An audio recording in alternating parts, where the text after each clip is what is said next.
Pessoal, boa tarde, sejam bem-vindos a mais um seminário do Programa de Pós-Graduação em Física. Hoje, um amigo nosso mais próximo, o professor Gabriel, do Departamento de Química, recém-chegado de um pós-doc e já com uma responsabilidade tão grande que é levar o Programa de Pós-Graduação em Química da UFMT para frente.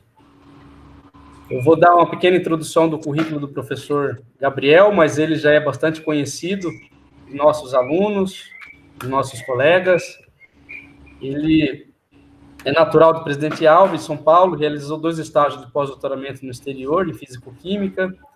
O primeiro na Universidade de Alberta, em Edmonton, no Canadá, sob a supervisão do professor Alex de Brown. Se não me engano, o Alex Brown já esteve aqui, né, Ariel? Isso, Gabriel. já teve. Já teve pelo programa de professor visitante da SECRE. Isso. E o segundo, em Washington, nos Estados Unidos, sob a supervisão do professor Kirk. Eu acho que este não teve aqui ainda, né, Gabriel?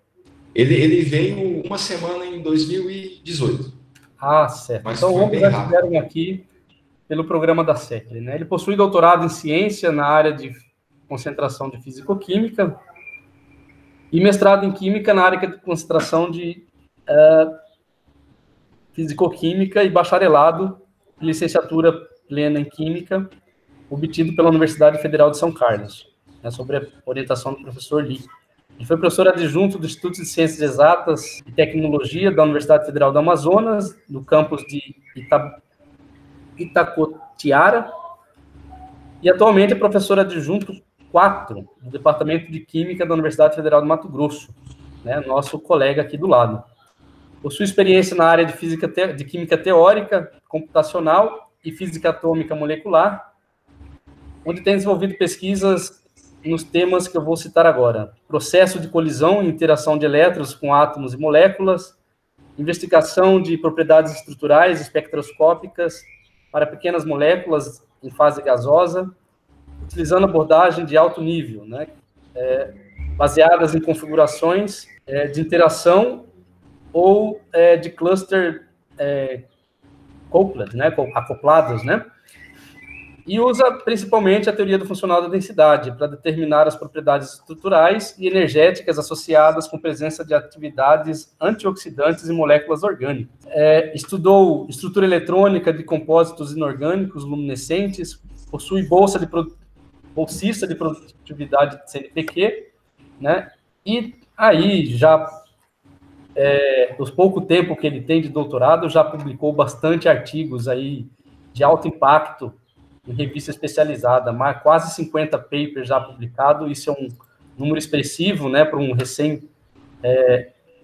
não digo recém, mas um pesquisador jovem. Professor, eu agradeço muito ter aceitado o nosso convite para proferir um seminário para a gente. Eu passo a palavra para o senhor. Obrigado. Bom, eu que agradeço o convite. É sempre um prazer poder colaborar com a física, né? Se precisar da gente, a gente puder colaborar, estamos sempre aí. Agradeço as palavras quanto ao jovem, o recém-doutor, faz mais de 10 anos já tirei meu doutorado e não sou tão jovem assim, mas estou muito feliz com esse jovem aí, tá? Mas passa rápido o tempo, né, professor? Passa rápido. É jovem ainda, tem muito que contribuir. Jovem ainda. Vou apresentar agora aqui. Vocês estão vendo a minha tela aí? Sim, tá aparecendo a tela. Beleza. Então agora eu vou... Deixa eu botar um desenho aqui. Isso. Então, pessoal, eu vou apresentar esse seminário aqui hoje, tá? Que eu chamei aí de Balbuciando com abordagem computacional no andar de cima, tá? Um título aí bastante chamativo, né? Mas é nada mais, nada menos do que o que a gente faz um pouco lá no laboratório, tá? Então, de bate-pronto, eu queria definir com vocês o que é esse andar de cima, né? Se você estiver pensando no andar de cima da perspectiva espiritual, eu sinto informar que não é esse andar de cima, tá? Eu também não sei o que acontece lá nesse andar de cima. Adotando o referencial como sendo o Instituto de Física, eu vou colocar o andar de cima como sendo o Departamento de Química, tá? Então, subindo um lance de escada, além do Instituto de Física de vocês, a gente tem o Departamento de Química. E lá existem vários grupos fazendo bastante balbúrdia científica lá, né? Bastante pesquisa, tá?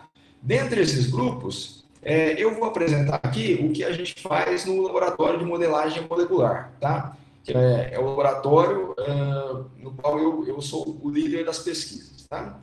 Basicamente, hoje, a gente está trabalhando com 3 linhas mais ativas de pesquisa no laboratório de modelagem molecular. Uma relacionada a processos de colisão e interação entre elétrons com átomos e moléculas, tá? Ou também chamado de espalhamento de elétrons. A gente tem utilizado métodos de estrutura eletrônica para sondar também estados ligados e, através dessa sondagem desses estados, investigar algumas situações mais químicas. E, por último, uma das linhas que tem estado em bastante evidência no meu laboratório tem sido a parte do estudo de compostos antioxidantes. Tá?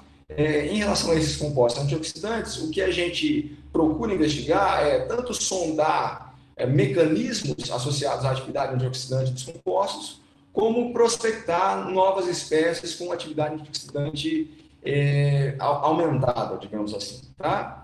Para essa apresentação de hoje, para esse seminário, eu escolhi pegar 2 exemplos explícitos mais próximos do pessoal da física. Assim, tá? Então, eu vou falar sobre exemplos de pesquisas em espalhamento de elétrons, tá? E também eu vou pegar algum exemplo aí de pesquisa envolvendo o cálculo de estados excitados, tá? Estados ligados. Tá?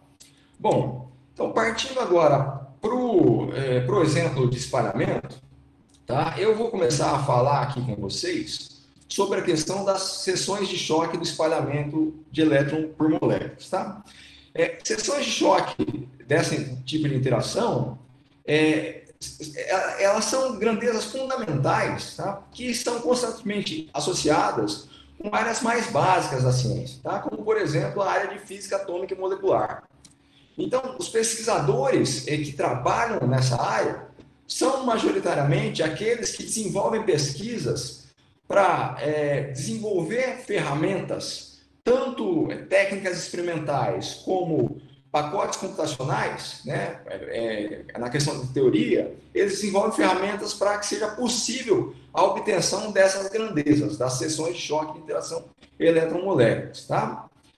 Com essas grandezas conhecidas, a gente pode, por exemplo, investigar e aprender um pouco mais da própria dinâmica da colisão eletromolécula.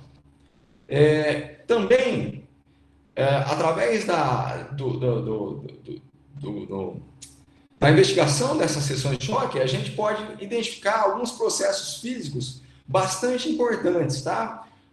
Dentre os quais eu posso chamar a atenção aqui para as chamadas ressonâncias, né, os processos ressonantes. Tá? E, por fim, através disso, a gente consegue, então, sondar a estabilidade das ligações químicas, tá, de diversos compostos, quando interagindo com elétrons, tá, e assim prospectar, por exemplo, a estabilidade de compostos e sistemas químicos maiores. Tá? Por outro lado, as seções de choque, juntamente com outras inúmeras grandezas fundamentais, elas servem como parâmetros de entrada bastante importante para a simulação de áreas mais aplicadas tecnológicas, tá? Como, por exemplo, o pessoal que trabalha aí com um processo de litografia por plasma, tá? Que é importante na indústria de semicondutores, ou até mesmo para explicar alguns processos que são observados na radiobiologia, tá? Eu trabalho com a área mais básica, tá? Da geração de seção de choque, tá? Então, eu sou um pesquisador que trabalho mais na área fundamental, assim, tá? Para mim, eu não estou muito preocupado na aplicação dela do ponto de vista tecnológico, tá? Agora, o pessoal que trabalha com esse tipo de aplicação, para eles, tanto faz se a seção de choque que eles têm foi obtida através de experimentos ou através de cálculos computacionais, tá? A única coisa que eles precisam é que as sessões de choque sejam confiáveis, tá? Então, por que a gente se preocupa em desenvolver estudos computacionais, né? Se preocupa em desenvolver ferramentas computacionais para proporcionar cálculos de sessões de choque, tá? Então, acontece o seguinte, que em alguns casos, tá, os experimentos, eles são bastante difíceis, ou até em alguns casos, impossíveis, eu diria, de serem realizados, tá? Como assim em alguns casos? Bom, se você estiver trabalhando, por exemplo, com sistemas químicos que são altamente instáveis, né? Por exemplo, radicais livres, se você quiser determinar as seções de choque da interação de elétrons com radicais livres, ou seja, espécies que são muito reativas e têm um tempo de vida bastante curto, tá? Então, é muito difícil se medir seção de choque para esse tipo de situação, tá? Ou se você quer estudar um determinado canal de excitação específico, tá? A seção de choque da interação de elétron com essa molécula nesse determinado estado excitado da molécula, por exemplo. Tá? Esse tipo de experimento é muito complicado de ser realizado. Tá? Então, se a gente tiver métodos, né, de resolver equações, métodos de cálculo numérico aí, bastante apurados, né? Ou seja, computadores bastante potentes aí para trabalhar com esses cálculos, combinado a uma teoria bastante fundamentada, a gente consegue, então, através do que a gente define como simulação computacional, proporcionar esses resultados que não são possíveis de serem obtidos através de experimentos. Tá? Então, pensando nesse escopo computacional, o especialista que trabalha com cálculo computacional de seção de choque, né, o pesquisador que trabalha com cálculos teóricos de seção de choque, ele trabalha basicamente num tripé. Que tripé é esse? O tripé de desenvolver ou modificar pacotes computacionais, tá, que possam ser aplicados para o cálculo de seção de choque. Tá? A partir desse desenvolvimento ou modificação, eles pegam esses resultados e aplicam aí para se estudar diferentes sistemas, né? Então eu pego o meu pacote que eu desenvolvi, eu modifiquei, e eu vou aplicar, né, no estudo aí, no cálculo, na determinação de seções de choque para diferentes sistemas atômicos, moleculares, e faço a comparação com resultados experimentais existentes para esse sistema, tá? Então, a partir daí, eu consigo ter um feedback se eu estou descrevendo adequadamente a física da situação, né? A física relacionada à dinâmica da colisão elétron-molécula, tá? E aí isso vira um ciclo, né? De maneira que o objetivo final vai ser sempre conseguir estabelecer uma ferramenta, né, ou ferramentas confiáveis para fornecer resultados de seções de choque no espalhamento elétron-molécular.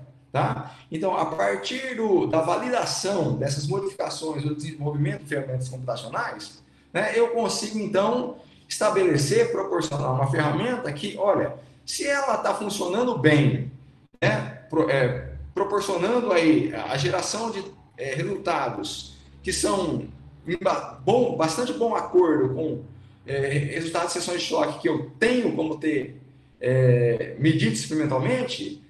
Bom, então eu tenho um método confiável para, no caso onde eu não consigo ter esses experimentos, não consigo realizar por diversos fatores, eu consigo ter uma ferramenta confiável para me proporcionar essas grandezas. Tá?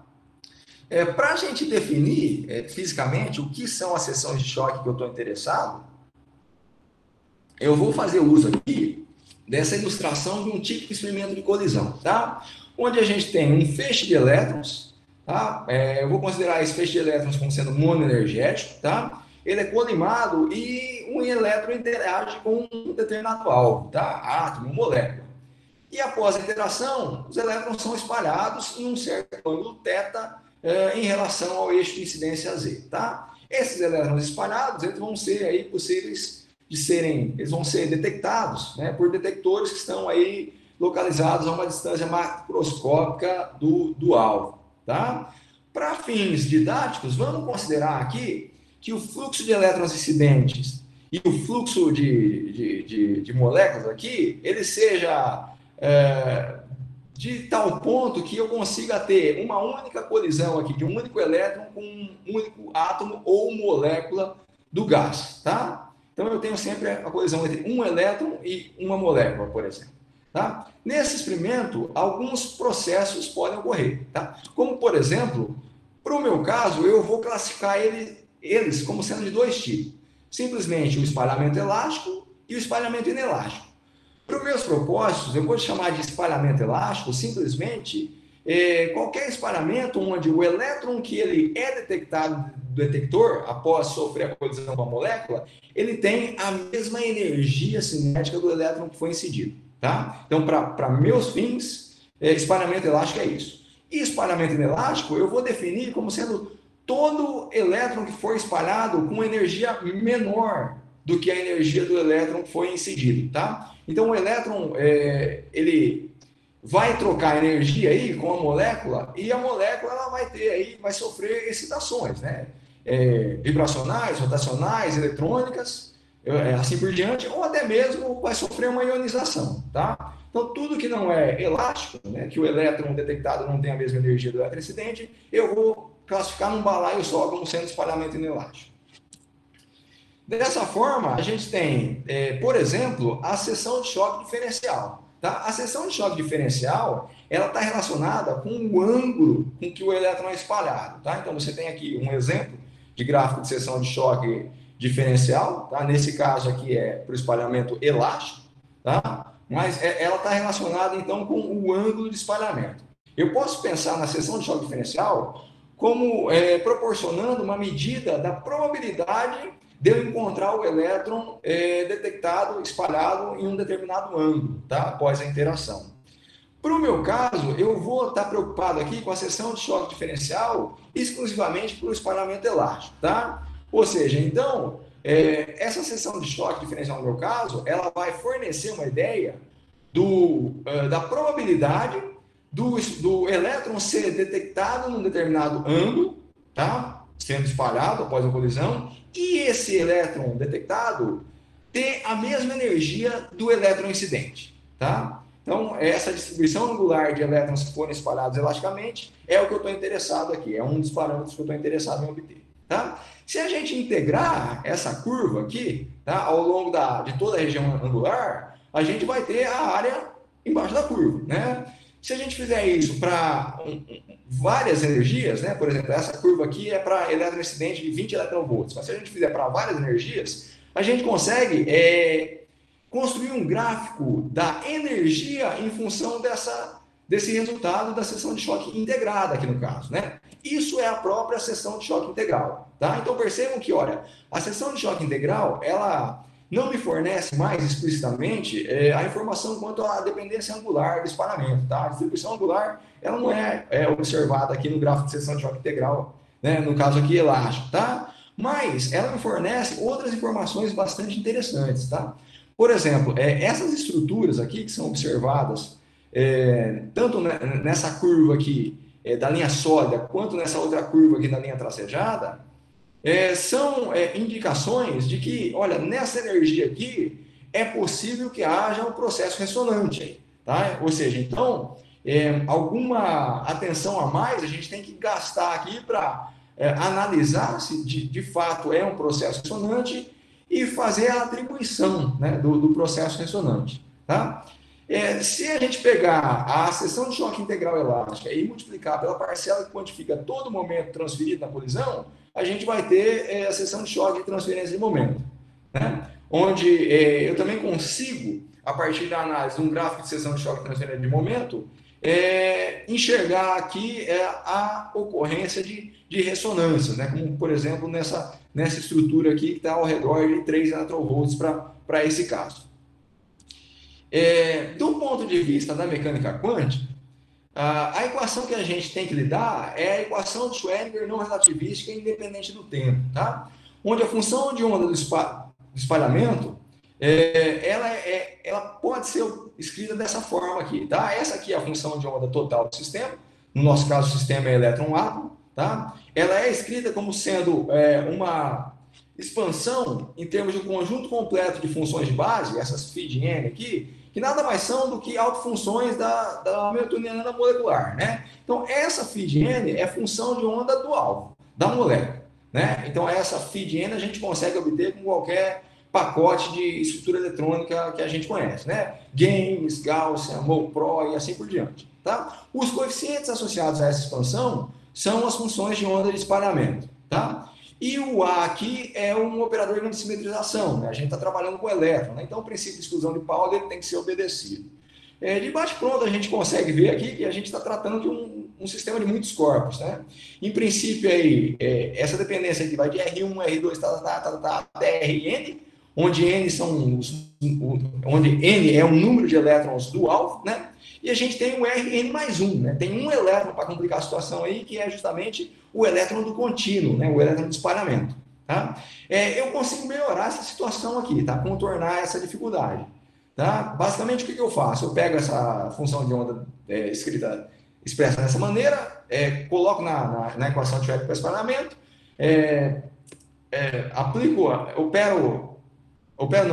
multiplico pelo complexo conjugado da função dos dois lados e braqueto, tá? Após fazer a integração, eu consigo obter a equação de canais acoplados, tá? Ou a chamada equação de Close-Coupling, que é essa equação aqui. E nessa equação, percebam que a dependência de muitos corpos, de n mais um corpos, ela desapareceu, tá? Eu só tenho um R vetor aqui. Só que agora eu tenho um outro problema. Qual é o outro problema? Esse N' são estados do sistema, tá? E, em princípio, eu tenho infinitos estados acoplados entre si. Esse N vai de 1 até infinito e o N', ele não está escrito aqui, mas ele também vai de 1 até infinito, tá? Então, eu tenho a questão do espalhamento 1 para 1, né? N igual a 1, N' igual a 1, que é o espalhamento elástico, mas eu tenho que levar em consideração todos os outros canais associados a espalhamento, tá? Uma possível maneira de contornar tal obstáculo é, então, a utilização de um potencial de interação para descrever essa dinâmica aí eletromolécular, tá? E aí a gente cai na nossa metodologia que a gente usa. Um dos pacotes computacionais bastante conhecidos e que usam um potencial de interação, né, para descrever a interação eletromolécula, é o pacote ePolisCat-D, tá? Esse pacote computacional ele foi originalmente desenvolvido pelo Jean Turco e colaboradores, né? O professor Jean Turco, o professor Lucchesi e o professor Nico Sana, e posteriormente ele foi modificado por nosso grupo de pesquisas, tá? Então, esse pacote computacional, originalmente, ele era um pacote já bastante completo, tá? Que te permitia aí fazer cálculo de seção de choque para o espalhamento de elétron por moléculas de qualquer grupo pontual, tá? Para molécula de qualquer simetria, pertencente a qualquer simetria, tá? Só que ele não podia ser aplicado para energias mais altas, tá? Porque ele começava a falhar. E por que ele não podia ser aplicado com sucesso para energia mais alta? Justamente porque faltava incorporar a ele os efeitos de absorção, tá? Ou seja, os efeitos que o espalhamento inelástico que começa a ocorrer em energias mais altas vão ocasionar no canal elástico, tá? Então, a primeira modificação que a gente fez foi justamente incorporar os efeitos de absorção nos códigos computacionais do pacote computacional ePolisCat-D, tá? E depois, posteriormente, a gente também fez uma segunda modificação do pacote computacional no intuito de implementar a chamada complementação com Bohr. O que é a complementação com Bohr? A complementação com Bohr é um procedimento que corrige os desvios causados nas seções de choque para moléculas com momento dipolar não nulo, tá? Que tem momento de dipolo permanente não nulo, tá? Por quê? Porque quando você tem uma molécula que tem um momento de dipolo diferente de zero, você tem um potencial de dipolo associado à molécula, né? E esse potencial a gente já sabe que é um potencial de longo alcance, né? Então, tipo, a gente precisa levar em consideração essa parte importante, essa parcela importante na dinâmica de colisão, tá? E uma maneira que a gente faz de considerar isso é através da chamada complementação com Bohr, tá? Então, essa modificação foi feita posteriormente, em 2012. Dessa forma, a seção de choque diferencial elástica e, por consequência, todas as outras, ela pode ser obtida através do cálculo dos elementos da matriz de transição T, tá? Dessa forma aqui, onde esses elementos da matriz de transição são dados pelo seguinte, olha, é um braquete aqui, onde o φ, esse φ de KF, isso aqui nada mais Gabriel. do que uma onda não perturbada. Tá? Isso aqui é uma onda plana, tá? A solução da equação de Schrödinger, não considerando a presença de qualquer potencial de interação. Tá? Oi, Gabriel. Oi. Desculpa atrapalhar você, mas eu acho que sua tela não está travada, não está sendo mostrada. Alguém mais está com problema também de ver a tela do Gabriel? Tá dando uma engatada nas telas, né? Mas agora avançou para metodologia dele. Tem como você compartilhar e compartilhar de novo, Gabriel? Tá. Travado. Sem problema. Deixa eu ver como é que eu saio aqui.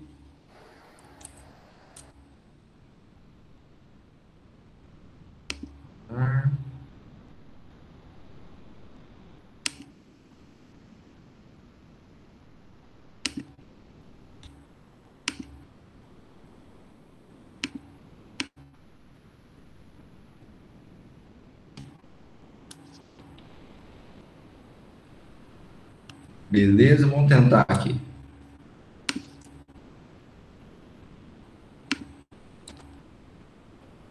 Agora está perfeito. Tá indo aí? Beleza? Perfeito, tá. Obrigado. Desculpa atrapalhar. Não, tem qualquer coisa dá um grito aí. Então, olha, essa φ, né, nada mais é aí do que a solução para a equação de Schrödinger, sem levar em consideração qualquer potencial interagindo no elétron. Né? Então, isso aqui é uma onda plana, não perturbada. Né? Esse é o potencial de interação, o int, e o psi é, então, a função de onda de espalhamento. Tá? Utilizando um formalismo que eu chamo de two potential, tá? Que é um formalismo bastante estabelecido na área, eu consigo, de maneira arbitrária, separar, né, o potencial de interação como sendo a soma de duas parcelas. Tá? Como eu consigo separar ele como sendo duas contribuições, tá? Soma de duas contribuições. Da mesma forma, se eu fizer isso, a matriz T eu também posso utilizar ela como sendo duas parcelas, tá? A primeira parte, né, essa T1, vamos dizer assim, tá? E a T2. A T1 é dada por quê? Pelo φ, que continua sendo a onda plana, tá? A partícula livre. A parcela do potencial que eu defini arbitrariamente como o 1, né, que eu escolhi colocar aqui e chamar de 1, se 1 é a solução da equação de Schrödinger para espalhamento, considerando somente o potencial o 1. Tá? Então, não é o potencial completo de interação, é só a primeira parte, o que eu chamei de 1. Tá? O 2 é o que eu chamo, é o que eu defino arbitrariamente de o 2, e psi continua sendo a função de onda de espalhamento. No pacote E pós-descarte D modificado, como é que a gente definiu o 1 e o 2? O 1 é definido dessa forma, como sendo composto pelas contribuições do potencial estático, o potencial de troca local e um potencial de correlação-polarização. Tá? Já o 2, ele é dado pela diferença entre a troca exata e a troca local, né? Ou seja, isso aqui é obtido iterativamente, e o potencial de absorção. Tá?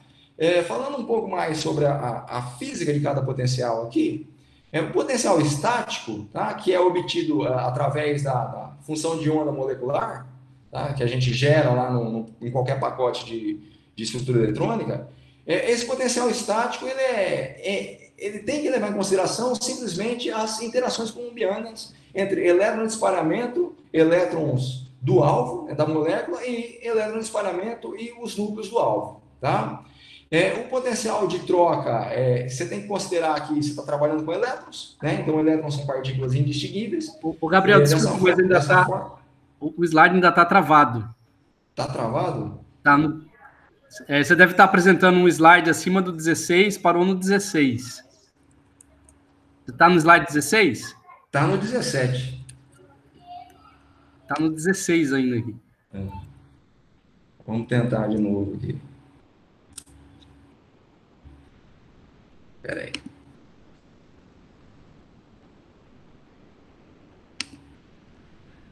aí. Tenta apresentar uma janela, ao invés da tela inteira. Quem sabe não fica legal.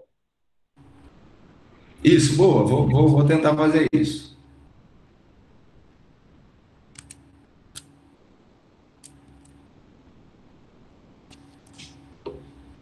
Tá mudando aí?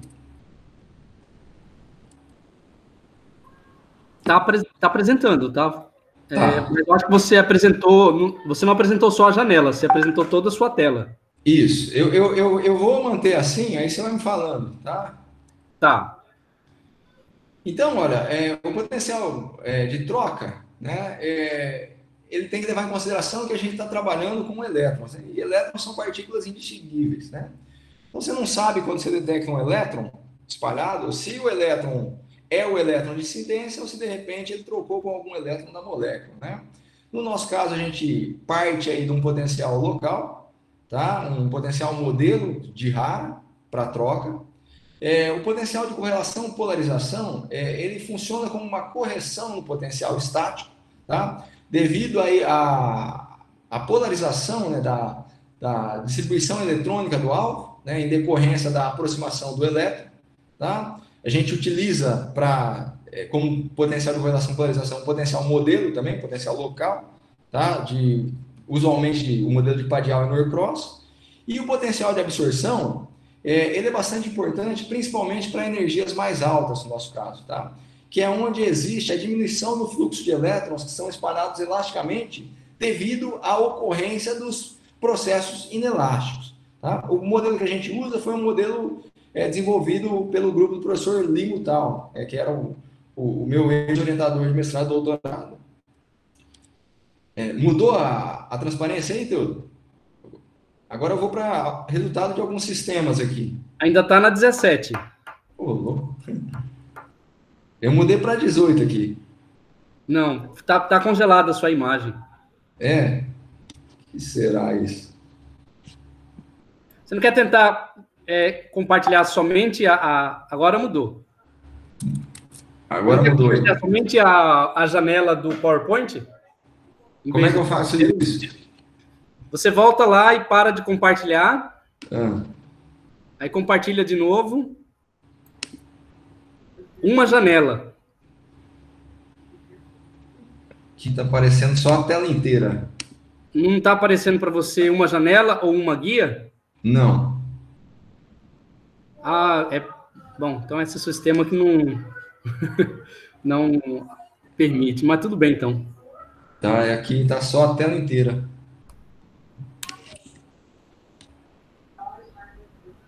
Vamos ver. Você não está usando o browser você deve estar usando o browser da Apple, né? Isso, o Safari. Safari. Certo. Então aqui, olha, eu vou apresentar alguns resultados agora para alguns sistemas, tá, que a gente estudou recentemente. A gente tem focado no estudo de algumas moléculas pequenas, tá, que têm importância relacionada à questão industrial e ambiental. E também, do ponto de vista fundamental, a gente tem estudado a questão da isomeria. Tá? Então, eu peguei exemplos aqui, olha, de duas moléculas que são isômeros, tá? Que tem a mesma forma molecular, né? C2H6O2. No caso, o etileno glicol e o dimetilperóxido.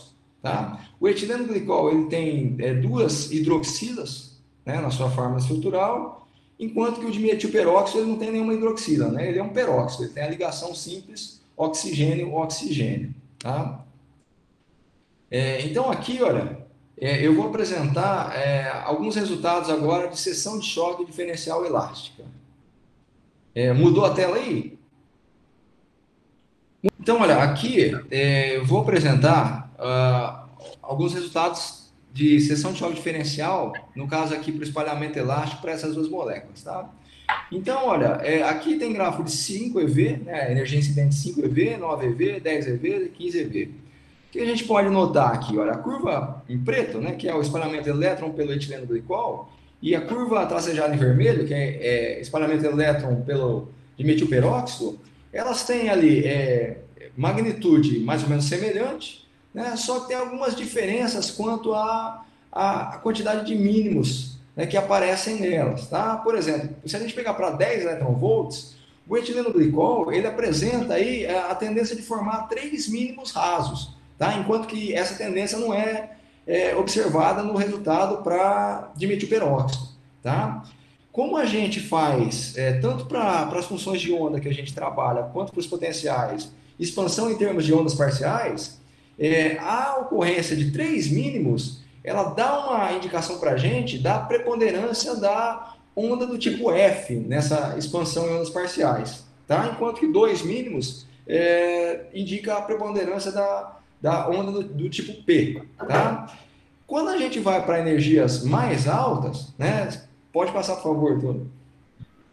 Quando a gente vai para energias mais altas, o que a gente tem é que as curvas elas vão se parecendo cada vez mais em forma, tá? E chegando em energias altas, né? Por exemplo, quando a gente pode passar lá para 100, 200 eV, e se a gente for para energia mais altas, as curvas vão praticamente se sobrepor, tá? Ficam bastante idênticas. Tá? E isso já era esperado, tá? Já é conhecido, pelo fato de existir o efeito isomérico. Né? Como a gente está trabalhando com isômeros, em energias altas, as curvas de seção de choque vão ser exatamente as mesmas para eles. Tá? Logicamente, se a gente não estiver trabalhando com energias muito, muito altas, né? Quando a gente estiver já com energia suficiente para sondar a estrutura de cada isômero, tá? Mas nessa faixa de energia aí, as seções de choque vão dar exatamente as mesmas. Quando a gente vai para análise da seção de choque integral elástica, pode passar, por favor, então? A gente vai notar algumas coisas interessantes aí, tá? Então, olha, a primeira coisa que a gente nota é o seguinte, que na região de 10 eletronvolts, olha, a curva preta para etileno glicol, a gente nota a ocorrência, a indicação de uma estrutura ressonante aí, né? Você tem uma estrutura aqui. Essa estrutura, ela também é observada, né, em moléculas que foram estudadas anteriormente, como, por exemplo, o etanol, tá, que é representado aí pela curva azul, e o dimetiléter, o DME, que é representado pela curva traço ponto roxa. Tá? Essa ressonância, ela é proveniente, pode ser proveniente tanto da questão das hidroxilas, como uma superposição de ressonâncias originadas nas ligações CH. Tá? Essa ressonância, ela também está presente no caso do DMP. Né? Se a gente observar a curva tracejada vermelha, a gente também observa e nota a presença dessa ressonância. Mas o mais interessante é que, para o caso do DMP, a gente tem uma segunda estrutura aí, esse ombro tá se formando aí ao entorno de 5 eletronvolts. Tá? Então, eu tenho a indicação de uma segunda ressonância no caso do DMP, que não é observado no caso do etileno glicol. Tá? Em torno de 5 eletronvolts, eu não tenho a minha curva fornecendo qualquer indicação de estrutura presente aí. Tá? Então, se a gente passar para a seção de choque de transferência de momento, pode passar, por favor, Cláudio?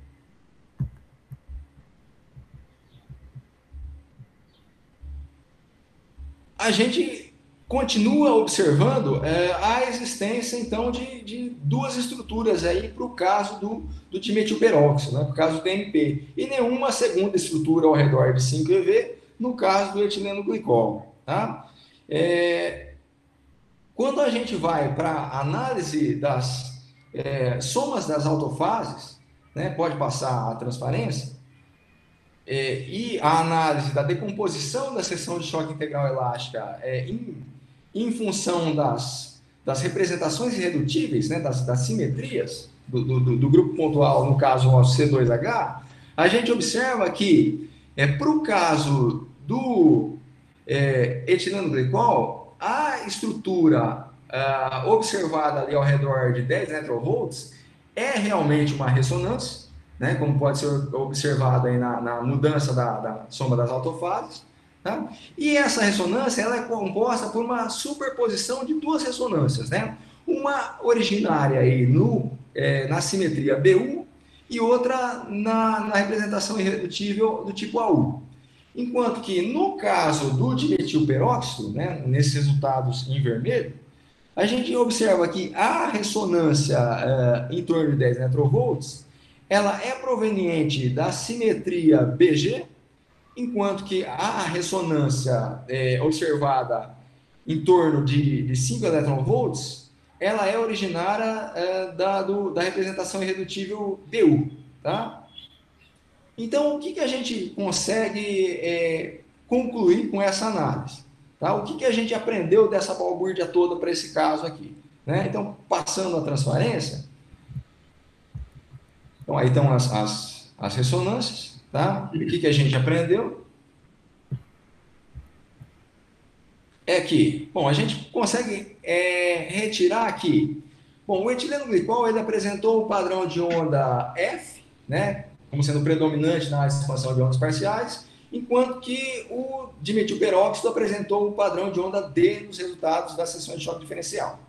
Além disso, a gente consegue concluir que, bom, há uma ressonância em torno de 10 eletronvolts, tanto para o etileno glicol como para o dimetilperóxido, né? Essa ressonância é a ressonância que foi observada previamente no caso do etanol e dimetil éter, tá? E mais importante, a gente consegue aprender, consegue concluir que, pode clicar aí, fazendo favor, o DMP, ele exibiu uma ressonância adicional em torno de 5 eletronvolts, né? Essa ressonância, ela foi atribuída aí como sendo, então, associada à ligação simples, né? Oxigênio-oxigênio, tá? Sendo relacionada com a simetria BU.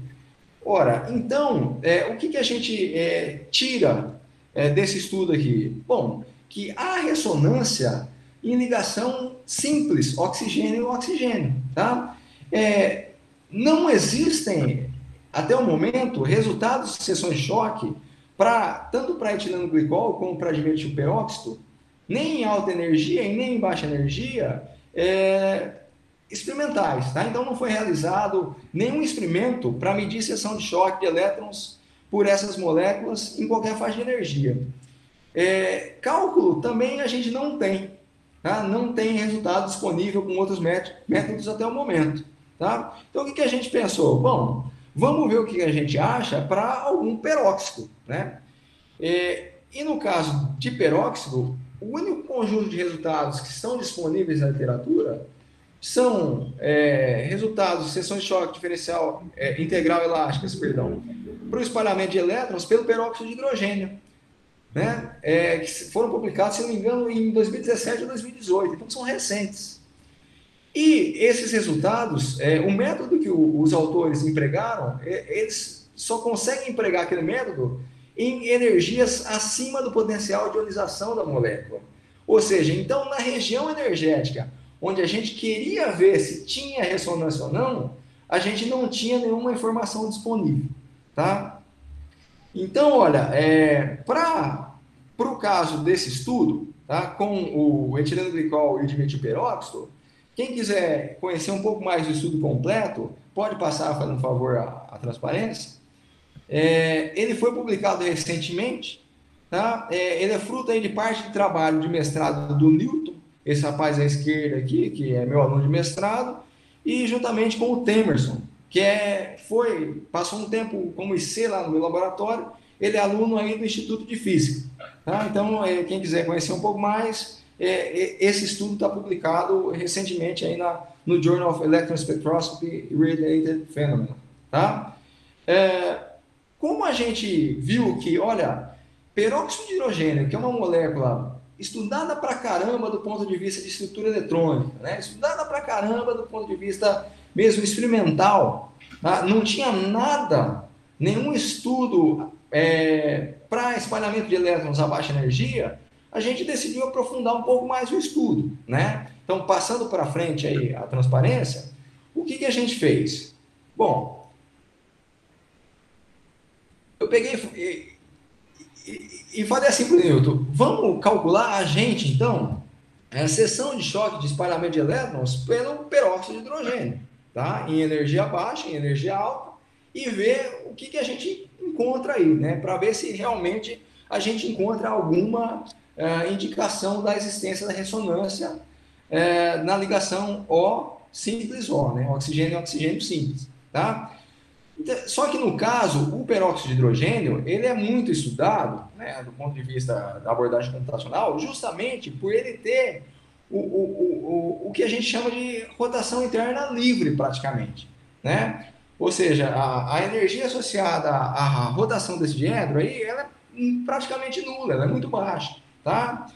E essa molécula, ela é amplamente encontrada na estratosfera, tá? Então, a gente pensou assim, olha, a estrutura de equilíbrio da molécula, ela tem uma conformação Schill, que a gente fala, né? Com esse diedro HOOH estando em 119,8 graus, segundo experimentos. A conformação trans, do ponto de vista energético, ela não está muito distante do mínimo global, que é a Schill, né? A cis está, tá? Então, vamos ver o que a gente encontra se a gente estudar tanto a conformação Schill quanto a conformação trans, tá? Então, dessa forma, o que a gente fez? Estudou aí o espalhamento de elétrons por H2O2, tanto considerando a conformação Schill quanto a trans. A cis a gente não estudou, tá? Decidiu não levar para frente. Então, passando para a próxima transparência, a gente tem aqui, olha, os resultados para a seção de choque integral elástica, tá? Onde na curva vermelha eu tenho os resultados para a conformação Schill sem corrigir a seção de choque com Born, tá? Na laranja eu tenho os resultados já corrigidos, tá? Percebam que a única coisa que vai mudar aí é a questão da magnitude, tá? A gente encontra a ressonância na conformação Schill na mesma energia, né? Ali ao entorno de 5 eletronvolts. Quando a gente vai analisar os resultados obtidos para a conformação trans, a gente ainda observa a existência dessa, né, a indicação aqui da existência de uma ressonância. Só que essa ressonância ela está deslocada aí em cerca de 1 eletronvolts para uma energia mais alta, tá? Então perceba que, olha, para conformação Schill, eu observo a indicação de uma ressonância e essa ressonância está em torno de 5 eletronvolts. Para a conformação trans, eu também observo a indicação de uma ressonância, só que essa ressonância está em torno de 6 eletronvolts, tá? Se a gente seguir em frente e for analisar o gráfico da seção de choque de transferência de momento, tá? Pode mudar, fazendo um favor. A gente observa aí de maneira mais clara ainda, né? Porque os picos aí eles estão um pouco mais estreitos. A gente observa esse deslocamento de maneira mais clara, tá? Então, quando a gente pode ir para a próxima transparência, analisar a soma das autofases e a decomposição da seção de choque integral em termos de representações redutíveis, a gente tem a confirmação da ressonância, né, da existência da ressonância, e a gente também observa esse deslocamento da ressonância em função da conformação que a gente está utilizando, né? A trans ela está com a ressonância deslocada 1 eletronvolts para energias mais elevadas quando comparadas com a ressonância que a gente observa na Schill, tá? Bom, então eu posso pensar o seguinte, pode passar a transparência? É bastante interessante essa influência que a conformação da molécula tem na posição da ressonância, né? Mas, agora eu peço até desculpa aos amigos flamenguistas aí, né? Mas eu, como São Paulino, não poderia deixar de falar que, pode passar para frente aí, eu já sabia disso, tá? Infelizmente, eu já sabia disso. Já sabia por quê? Passando para frente aí, acontece que há cerca de 2 anos atrás, esses 2 alunos meus, eles fizeram um estudo, uma investigação acerca do impacto que a conformação dos dímeros de formaldeído teriam nas seções de choque, tá? E a gente já observou essa correlação entre a conformação do alvo e a posição da ressonância, tá? Agora, o que a gente aprendeu de novo? O que a gente consegue aprender de novo com essa balbúrdia aí do H2O2? Passando para outra transparência.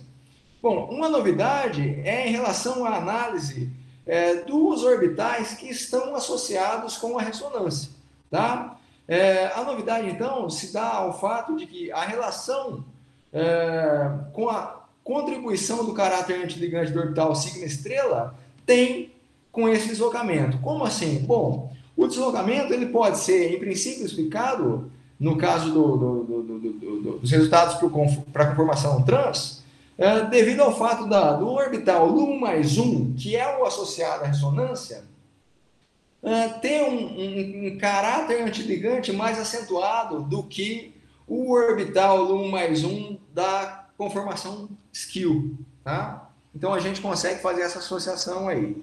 Quem quiser conhecer um pouco mais desse trabalho como um todo, pode passar, fazendo favor, a transparência. Só botando em tópicos aí o que a gente conclui, né? Pode passar, fazendo favor? Bom, com essa balbúrdia a gente encontrou que há uma ressonância em torno de 5 eV para a conformação SKIL, tá? E a gente consegue atribuir a ligação OO, né, tendo um caráter aí sigma estrela e sendo relacionado com a simetria B no caso da SKIL, né, que é pertencente ao grupo pontual C2, mais uma para frente aí. Foi observado o deslocamento aí de 1 eV na posição da ressonância, né, agora originada na simetria BU, né, no caso da conformação trans, né, BU porque eu estou trabalhando com uma estrutura aí pertencente ao grupo C2H, e uma natureza antiligante mais acentuada para a ligação simples aí, OO, no caso da conformação trans, pode explicar o referido deslocamento. Tá? A gente começou a ter algumas ideias de explorar mais esse fato aí, tá? Então a gente está começando aí a desenvolver um trabalho baseado em NBO, ELF e assim por diante, tá? Para conseguir ir um pouco além disso. Tá? E quem quiser saber um pouco mais desse estudo, pode passar para a próxima. Ele foi publicado recentemente, tá? Também no Journal of Electron Spectroscopy Related Phenomena, tá?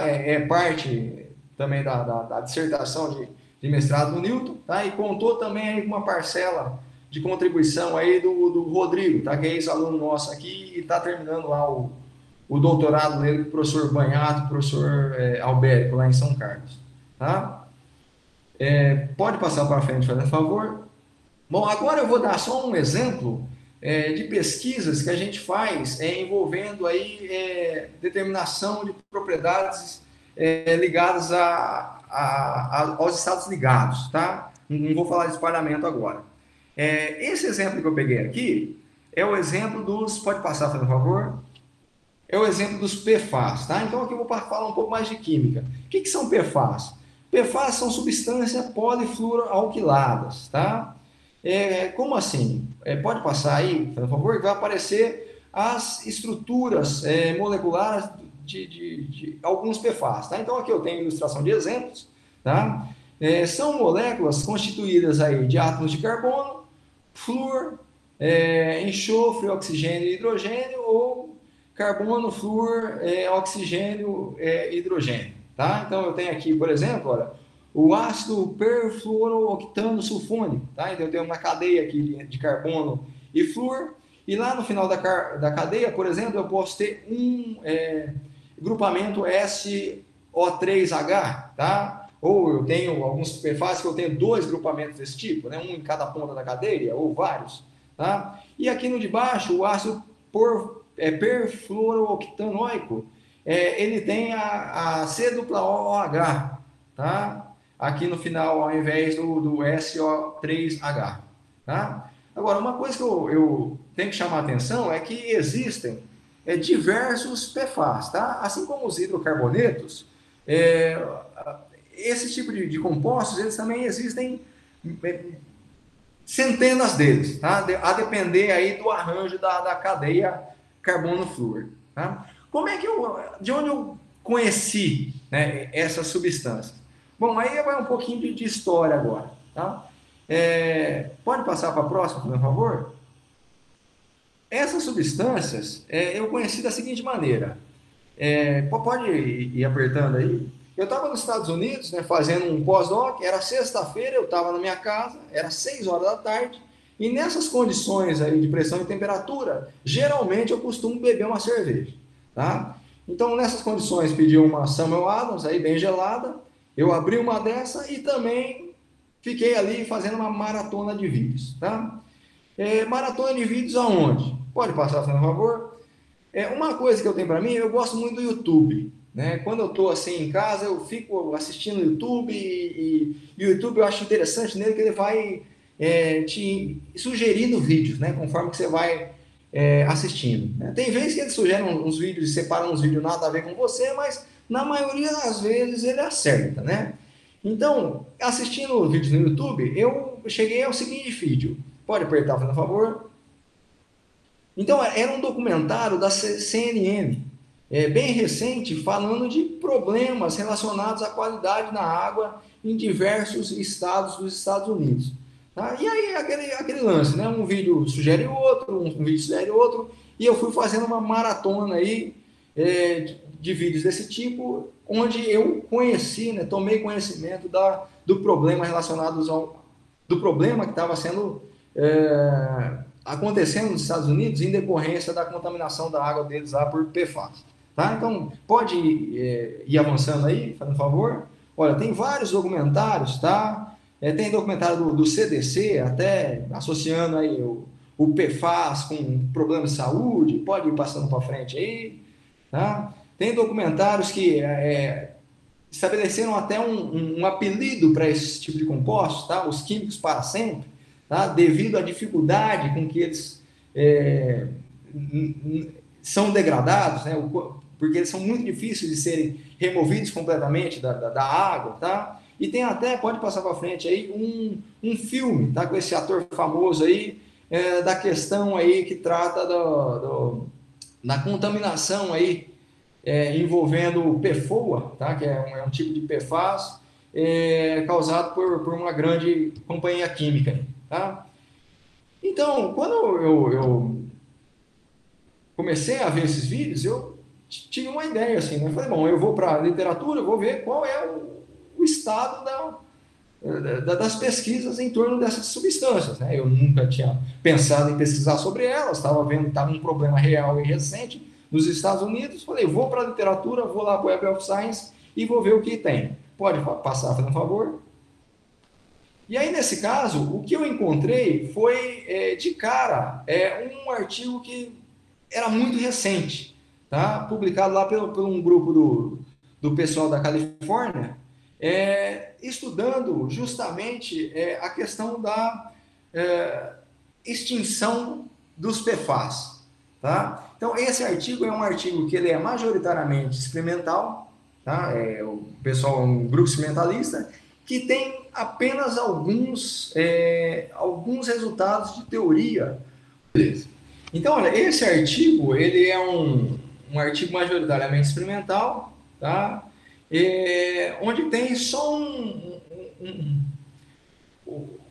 alguma coisinha teórica, tá? Que é justamente o cálculo das energias associadas à quebra da ligação carbono-flúor para esses compostos, tá? Mas qual que é a conclusão geral desse artigo, tá?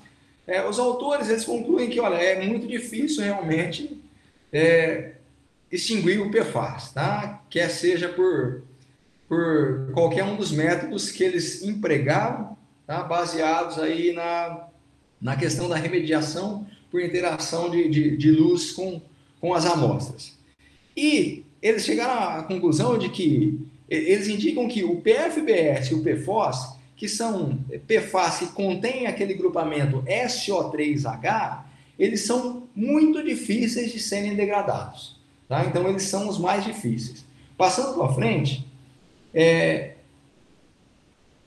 um pouco, voltando no tempo um pouco, a gente encontra esse outro artigo aqui, onde os pesquisadores, eles empregaram aí, tentaram fazer a fotólise do PFOA, né, de um PFAS específico, utilizando radiação UV, né? O que esse pessoal, eles obtiveram nesse estudo? Pode passar, por favor?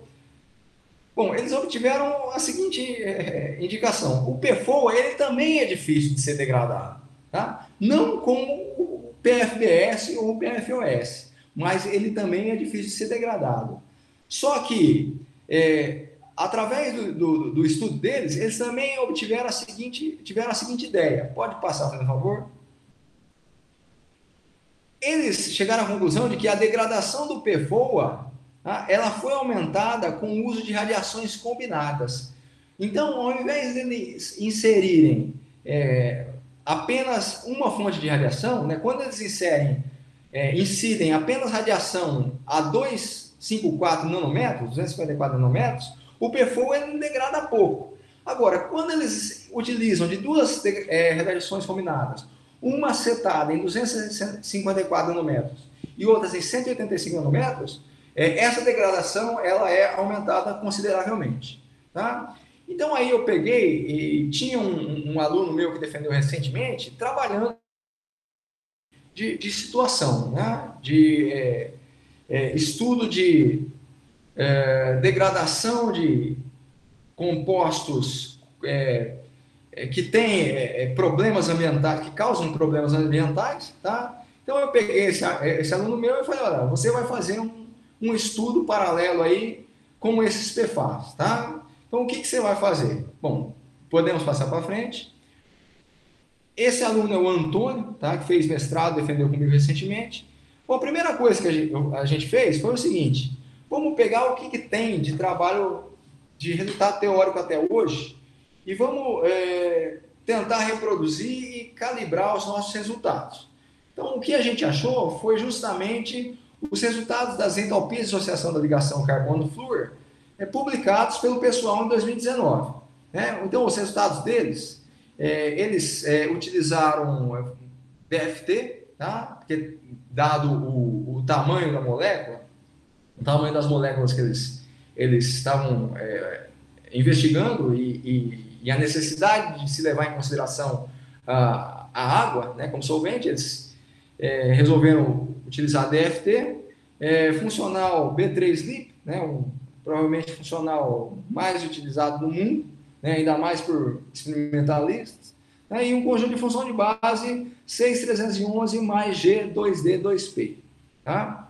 Percebam que as espécies que foram estudadas são as espécies desprotonadas, né? Olha aqui, tem essas espécies, como elas são ácidos em água, elas liberam um próton, tá? Então, olha, os cálculos aqui a gente fez, e eles também, para as espécies aniônicas, tá? Sem o H+.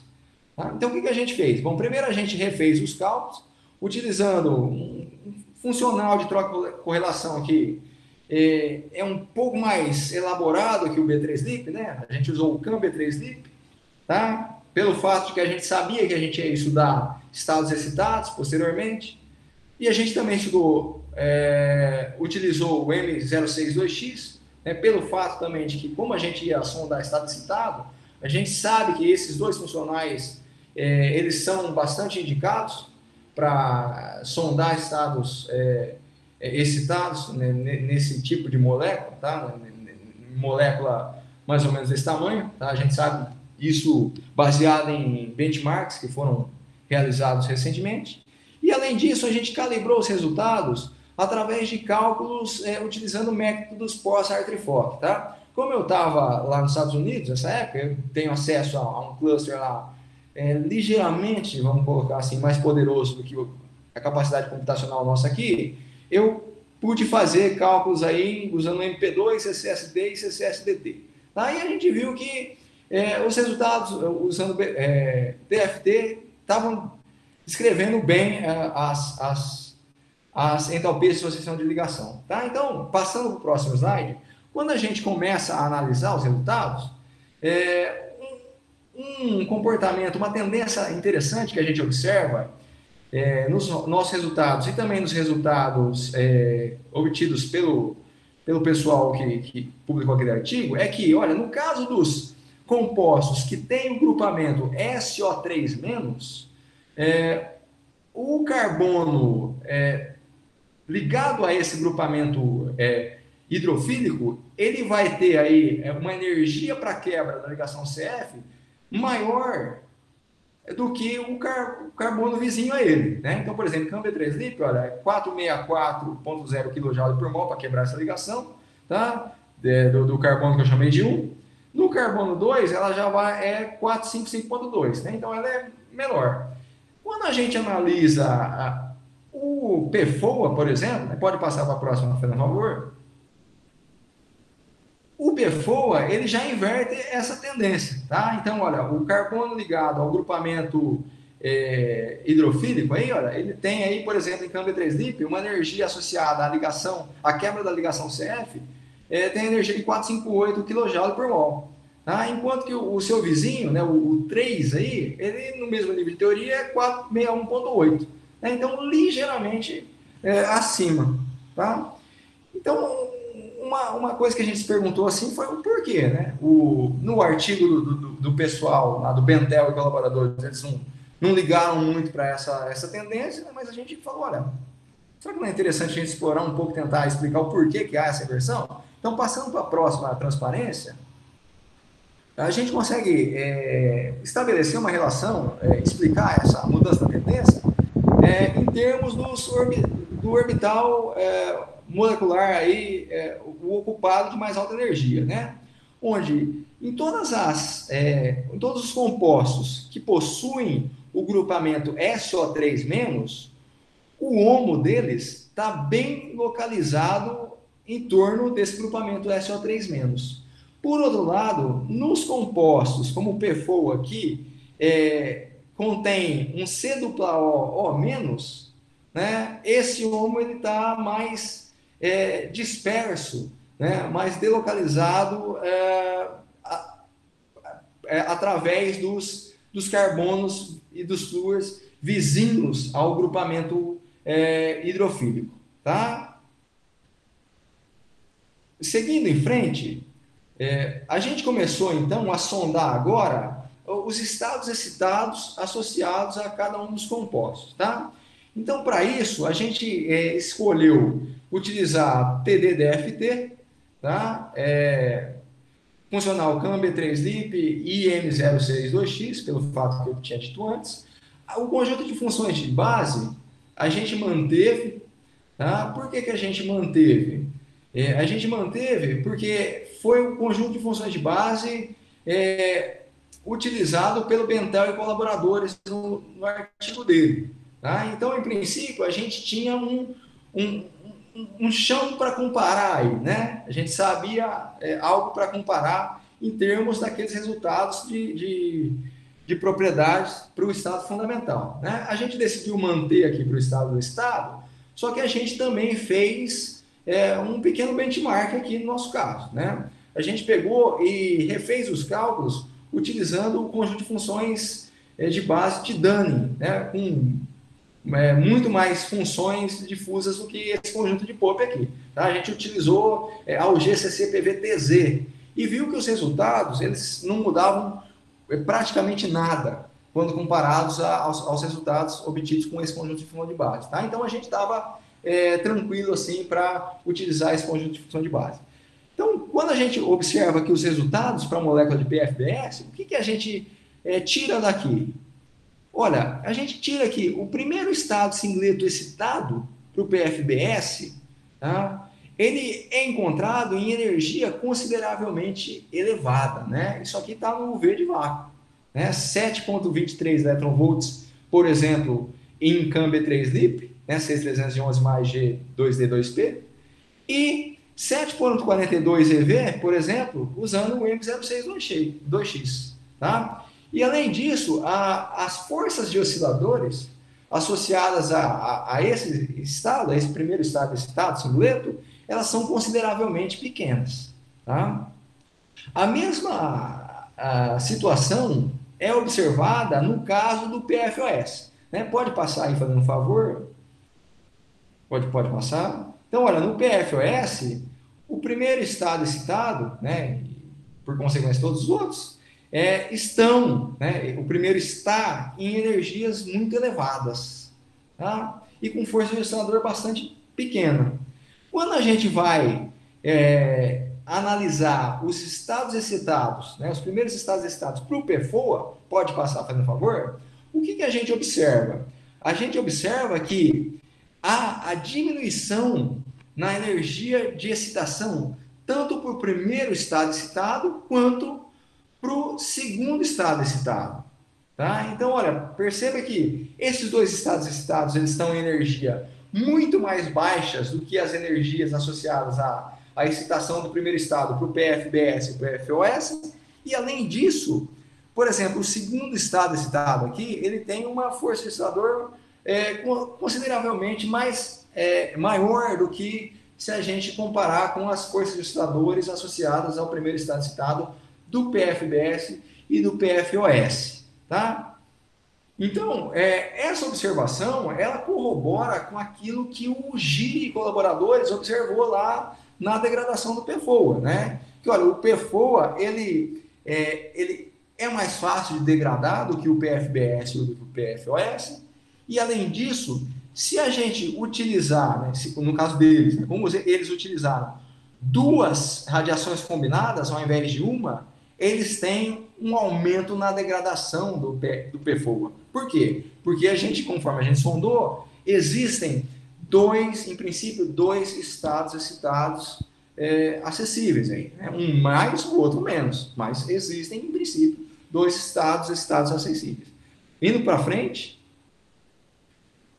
o que a gente fez? A gente pegou e otimizou, né? Obteve a estrutura otimizada tanto para o estado fundamental, lá utilizando o DFT, como otimizou a estrutura do primeiro estado excitado, utilizando aí o TD-DFT. Né? No caso do PFBS e do PFOS, o que a gente observa? A gente observa que quando o primeiro estado excitado ele é acessado, há então aí a dissociação desse grupamento SO3-. Olha, esse grupamento SO3-, ele se solta da cadeia de carbono e flúor. Né? Isso tanto para o PFBS, como está nessa transparência, como na próxima aí, pode passar, por favor, no caso do PFOS. Tá?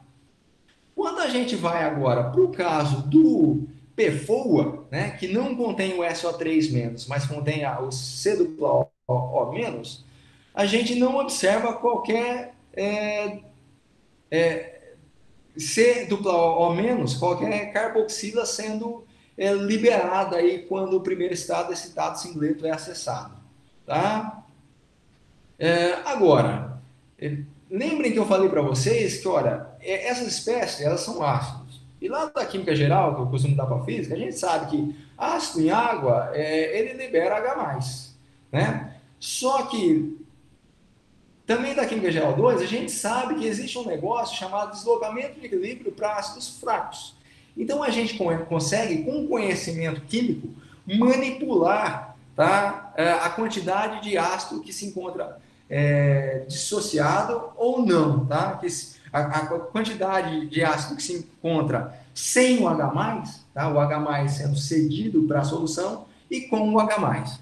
Dessa maneira, com esse conhecimento químico, a gente consegue, então, dar uma induzida na quantidade, por exemplo, de ácidos que estão presentes na sua forma não ionizada. Né? Passando para frente, então, o que a gente fez? Bom, vamos refazer o estudo apenas para o PFOA, né, que é esse cara aí que é o mais fácil, assim, vamos colocar, de ser degradado, ou vamos colocar de outra forma, é o que se degrada de maneira menos difícil, tá? Vamos estudar o que acontece com ele na sua forma protonada também. Então, a gente foi e refez todos os cálculos. Agora, considerando o PFOA protonado. Então, perceba que agora o hidrogênio está presente aqui no C+O-OH. Tá? Então, você tem aqui um OH. Tá? Então, a gente fez o mesmo procedimento. Tá? Quando a gente faz a comparação agora dos estados excitados com o PFOA protonado, né, o que a gente observa? Pode passar para frente, por favor? A gente observa que, olha, quando o primeiro estado excitado do PFOA que está aí, foi sondado em 5,65 eletronvolts em câmbio 3 LiP, ele é acessado, olha, não acontece nada nem com a ligação aí que segura esse grupamento C do OH, nem com nenhuma outra ligação da molécula como um todo, tá? Só que quando a gente vai analisar a estrutura associada ao segundo estado, esse estado singleto, tá? Pode passar, fazendo um favor? Que agora, ó, logicamente, que o segundo estado singleto, ele está numa energia aí bem mais alta que o primeiro, né, para o caso da molécula protonada, tá? Ele já está aí na faixa de energia lá das energias associadas ao primeiro estado excitado do PFBS e do PFOA. Mas quando a gente olha esse estado excitado, compara a estrutura dele com a estrutura do estado fundamental, tá, para o PFOA protonado, a gente vê a indicação de que, olha, essa ligação CO, tá? Sendo essa CO do O da hidroxila, tá? Do OH, ela sofre um estiramento considerável aí, tá? Então, pode estar acontecendo a liberação de hidroxila no meio, tá? E como é que a gente pode ter mais um indício de que isso está acontecendo? Não somente comparando as duas estruturas. Pode clicar, fazendo um favor?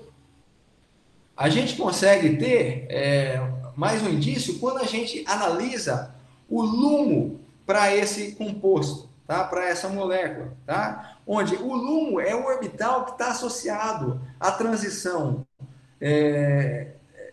tanto em relação ao primeiro estado excitado, né, do PFOA protonado, como ao segundo estado excitado, tá? Então, logicamente, eles vêm essa transição é proveniente, é originária de orbitais distintos, mas o final é o mesmo, tá?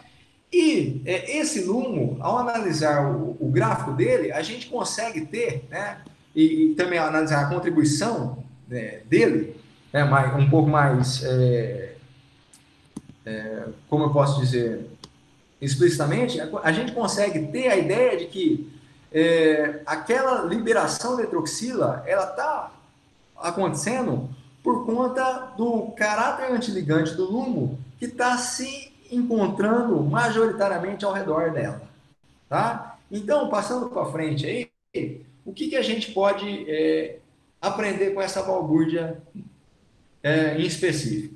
Bom, primeiro, a gente aprendeu que, olha, PFBS e PFOS têm estados energeticamente acessíveis apenas em alta energia, em UV de vácuo.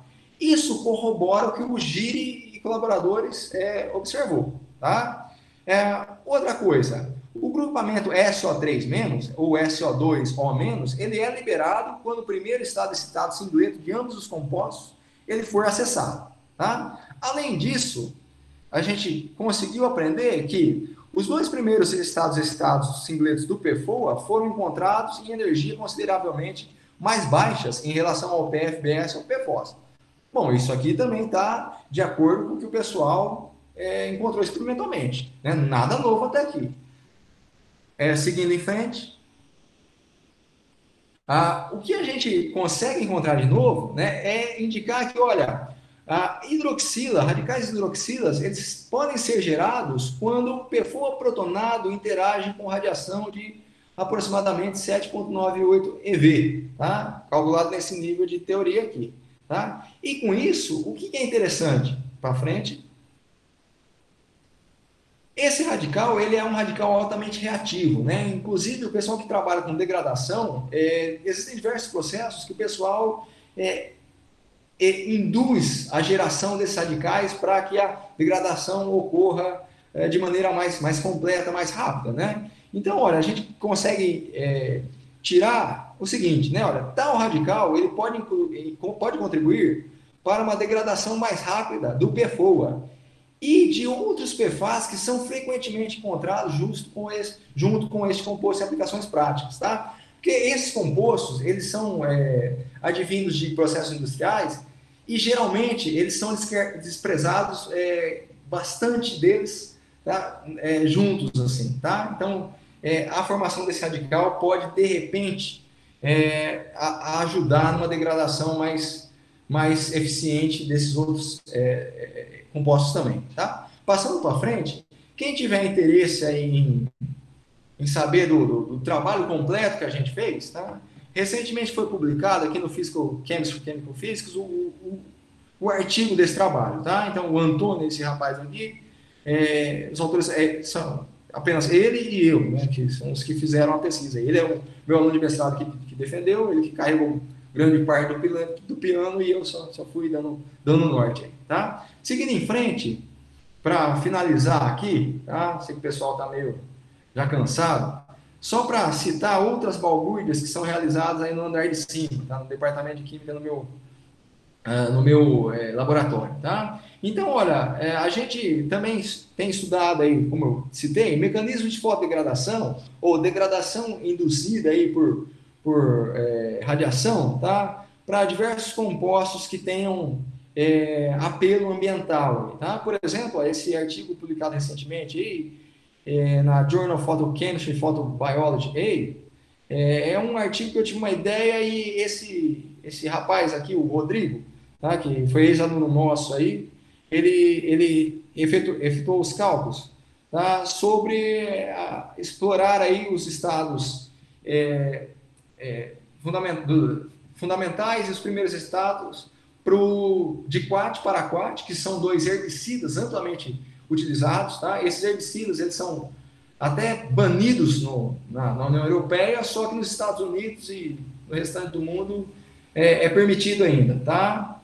Então a gente utilizou aí a abordagem computacional para sondar esses estados e fazer uma relação aí com a fotodegradação desses dois herbicidas e de outros 6 isômeros de compostos derivados da bipiridina, que são produzidos aí na indústria do tabaco, tá? Na mesma linha, o Antônio também efetuou esse outro trabalho aí, associando aí a degradação fotoinduzida de digocarmine, tá? Então a gente teve alguns insights aí a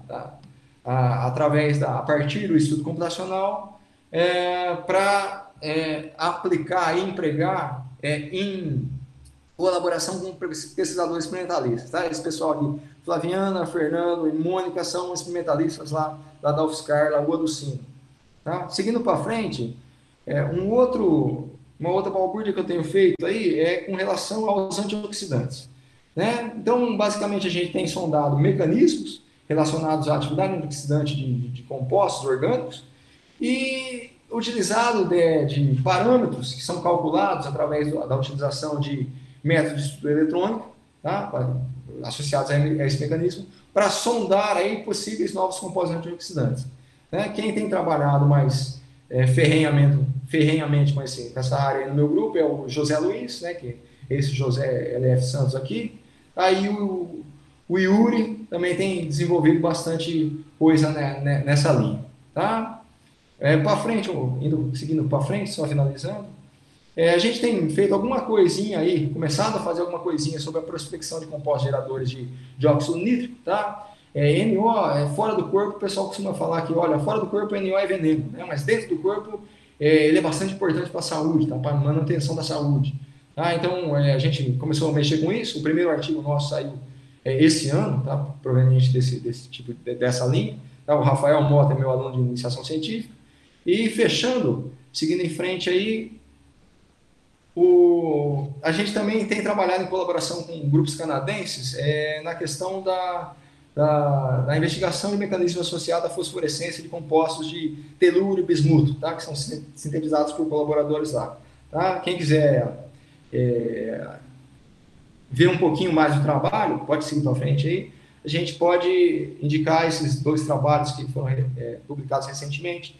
Tá? São frutos aí de cálculos feitos aí no laboratório pela doutora Inara, no caso desse Yang Ivan, e pela Inara e pelo Shawan, que foi meu aluno de mestrado, no caso desse ICS Applied Materials and Interface aqui.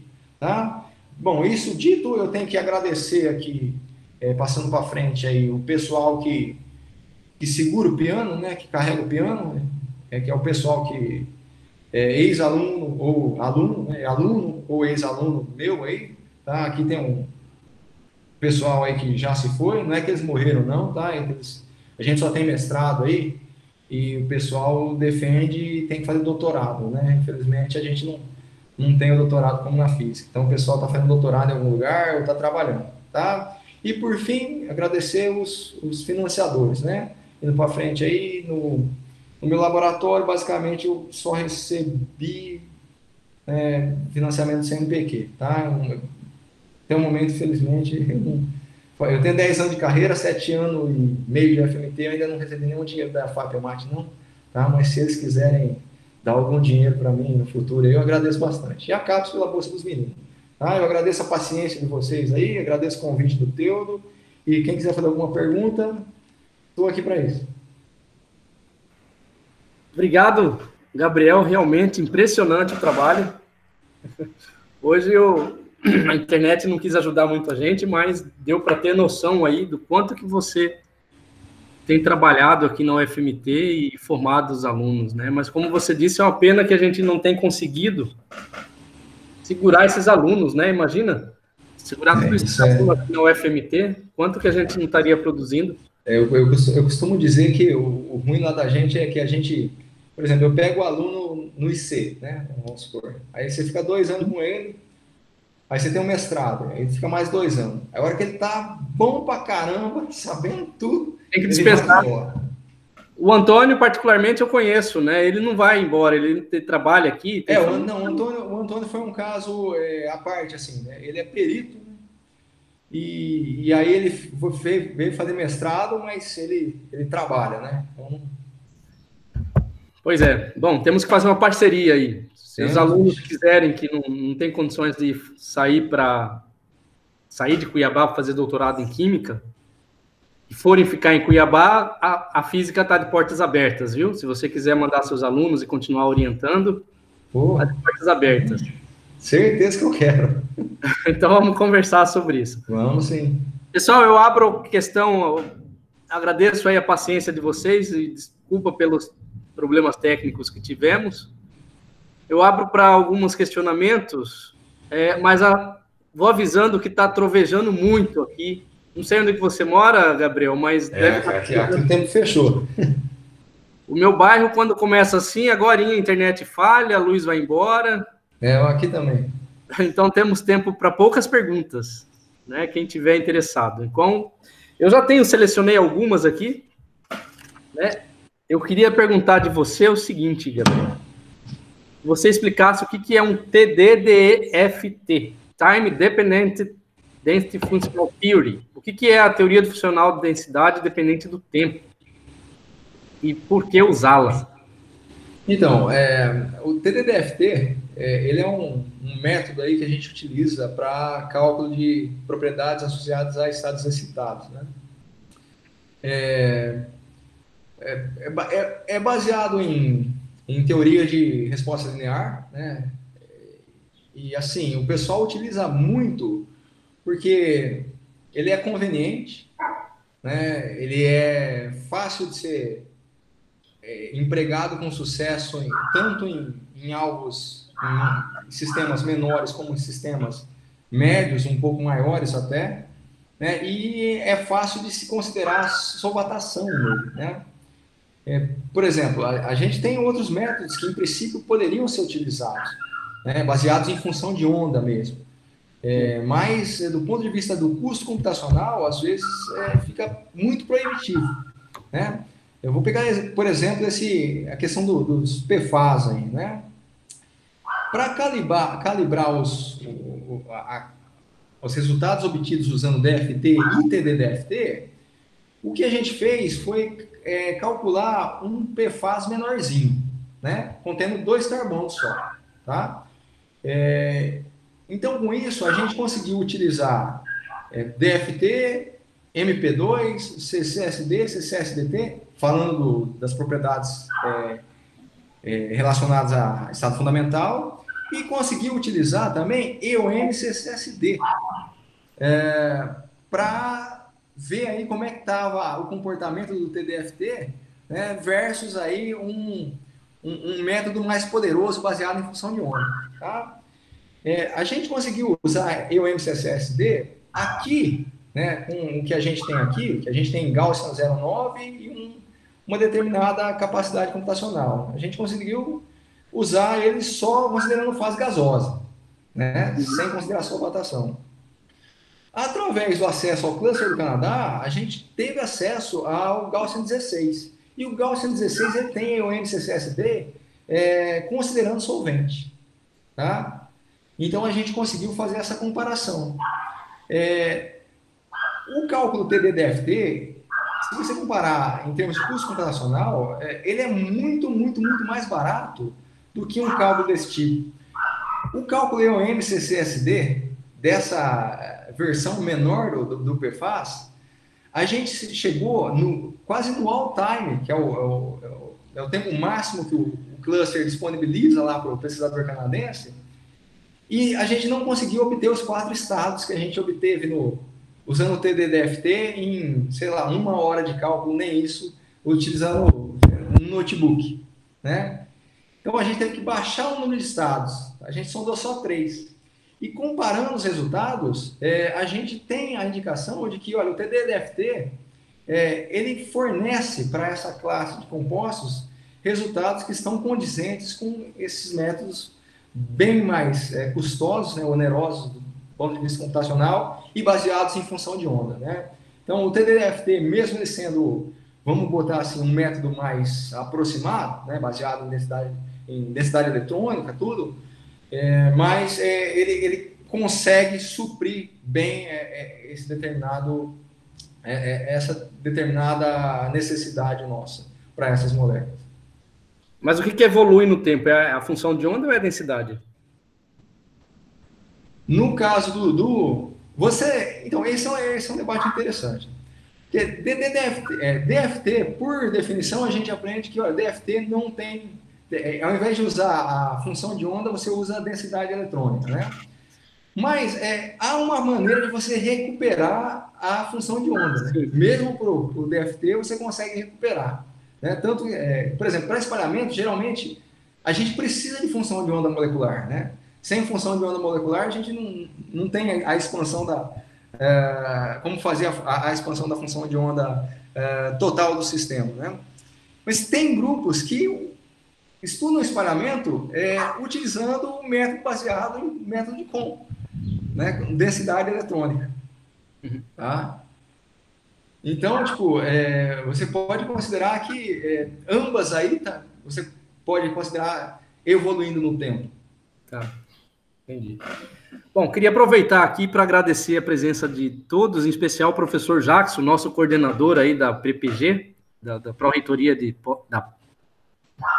Pós-Graduação, e o professor Alexandre também, lá da UFSCar. Caso queira fazer alguma pergunta, Jackson, Alexandre, estejam à vontade.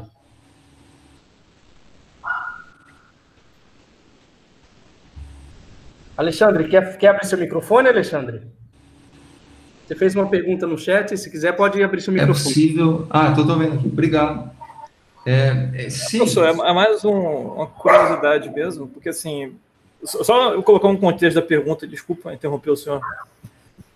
É porque assim, eu faço cálculo de ótica, né? E a gente usa BSE. Eu já vi alguns trabalhos que talvez o TD-DFT possa ser uma alternativa, né? Porque um cálculo de BSE é muito caro.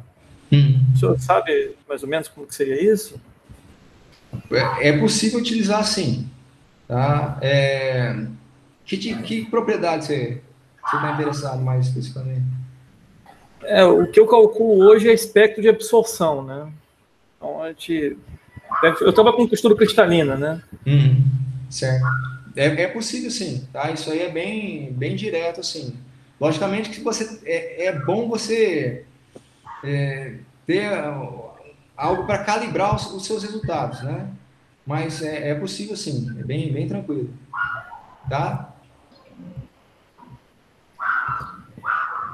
Tranquilo, professor. Obrigado. Eu até achei interessante que o senhor falou o peso do cálculo, né? Foi interessante saber que esse cálculo ele pode ser bem barato, né? Que o professor falou. Sim, ele é bem mais barato. Tá? Só para deixar um negócio... Assim, eu venho do ab initio, tá? O DFT surgiu na minha vida não faz muito tempo, não. Tá? A minha mestrado, doutorado, os 2 pós-doc trabalhando com um método ab initio só. tá? Mas eu tenho utilizado bastante DFT, né? Porque é conveniente, né? Esses sistemas maiores, assim, por exemplo, esses corantes, essas espécies que têm problema ambiental, ou mesmo os antioxidantes, a gente não consegue utilizar método ab initio além de Hartree-Fock, né? Se eu for utilizar Hartree-Fock, o editor nem recebe o que eu vou falar. Professor Teldo, eu posso fazer mais uma pergunta? Eu fiquei curioso aqui. À vontade, Alexandre. Eu não tenho esse conhecimento tão profundo da ab initio, minha formação é mais em tide binding, mas eu sempre me interessei pelo Hartree-Fock. O senhor consegue me falar se hoje em dia o pessoal ainda usa Hartree-Fock ou meio que estão aposentando o método? Eu tenho essa impressão procurando os artigos. Assim, usa sim. Mesmo o pessoal de espalhamento, o pessoal que usa método, todo o formalismo baseado em função de onda, a função de onda molecular, geralmente o pessoal calcula Hartree-Fock, tá? Tem outras propriedades que a gente usa para gerar outras vou falar de mim, assim, do meu método, né? Eu posso, por exemplo, gerar a função de onda Hartree-Fock, né, para a molécula que eu vou estudar, tá? E com isso, por exemplo, o potencial estático ele vai ser obtido no nível Hartree-Fock, mas o potencial de correlação-polarização ele utiliza, por exemplo, de polarizabilidades, né, tensores de polarizabilidades. Então, esses tensores eu posso calcular usando o método pós-Hartree-Fock, né, como a gente tem utilizado nesse trabalho da H2O2, a gente setou nível MP2, né, para esse trabalho, tá? Mas realmente o pessoal tem abandonado o Hartree-Fock puro, tá? Em química, né, falando do ponto de vista químico, na química ninguém usa mais só Hartree-Fock não, tá? Só a título de curiosidade, tem aquele método CI, né, que é o pós-Hartree-Fock, ele ainda é usado ou também aposentaram ele? A mesma questão, né? Em alguns casos ele é usado sim, tá? Assim, mais que a gente vê hoje em dia é o CI multireferencial, né? Que você faz aí para sistemas que têm um caráter multireferencial muito acentuado, tá? Mas ele ainda é usado em algumas linhas aí. Certo, obrigado, Alexandre. Eu tenho uma última pergunta, Gabriel, sobre a força de oscilador que você calculou lá e deu valores pequenos. O que ocasionou lá? A gente sabe que o força de oscilador ele é proporcional ao overlap dos estados, né? Sim. E o que ocasiona aí o fato de ser tão pequeno? É a regra de seleção entre os estados? O que está ocasionando ali que deixa Olha, das funções é pequeno? Pode ser, né, algo assim, ou pode ser algum... Isso eu vou falar chutando aqui, tá? A gente não eu estou pensando enquanto físico, né? Quanto físico, eu penso em transição eletrônica, transições de onda dos estados, e a força osciladora ele vai ser proporcional do overlap entre esses estados. Sim. Agora... Se você coloca um campo elétrico, esses estados podem ir para... Pode ser que abra, não sei. Então, o que está acontecendo fisicamente ali? Então, de repente, uma coisa que a gente poderia ir além e analisar é se de repente se não há algum efeito histérico na molécula que está causando esse overlap aí, tá? Então, aí a gente teria que dar uma atenção maior, por exemplo, fazer uma análise conformacional e ir vendo o que acontece nos orbitais conforme isso aí vai mudando, né? Do ponto de vista energético, a gente fez essa análise conformacional, né?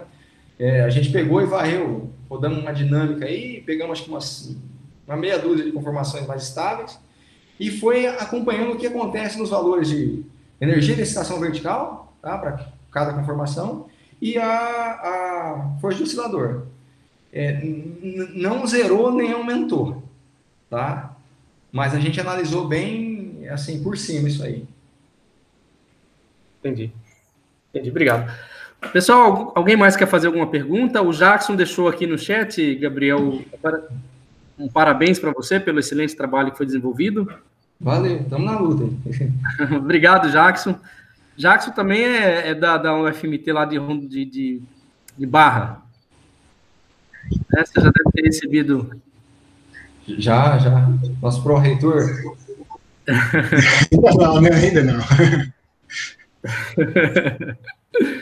Obrigado. Então, pessoal, muito obrigado. Vai começar a chover aqui. Possivelmente a gente vai perder energia elétrica e internet aqui no meu bairro. Então, agradeço mais uma vez. E a próxima semana a gente tem um seminário do professor Hudson, possivelmente na quarta-feira, e na quinta-feira, e na sexta-feira do professor Harold, né, finalizando o ano aí com 2 seminários, os últimos seminários do ano. Agradeço a todos e bom final de semana. Obrigado, Gabriel. Obrigado, eu. Jackson, pela presença, professor Ricardo também presente, todos os alunos. Bom final de semana a todos. Falou.